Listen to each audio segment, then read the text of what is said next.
ரம்ஜானுக்கு நான் முகாம்களில் பை கொடுத்தேன், காலண்டர் கொடுத்தேன், உணவு பொட்டலம் கொடுத்தேன், ஒரு சில இடங்களில் வேட்டி கொடுத்தோம், ஒரு சில இடத்துல சேலை கொடுத்தேன்.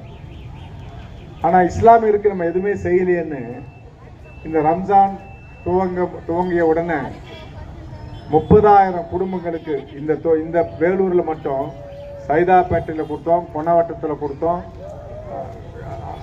அடுத்து 3வது ஊரில்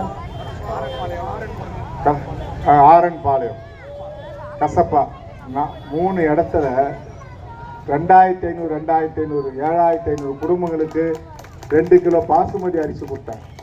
ரம்ஜானு ஏழைகள் அதை பிரியாணி செய்யறதுக்கு வெங்காயம், நம்முடைய பூண்டு, இஞ்சி எல்லாம் கொடுத்தேன். நமக்கெல்லாம் கொடுக்கலைன்னு நினைக்காதீங்க. உங்களுக்கு வர இருக்கின்ற தீபாவளி கூட இல்லை, தேர்தலில் வெற்றி பெற்றவுடன் நன்றி சொல்ல வரும்போது இந்த அண்ணன் பரிசு பொருளோட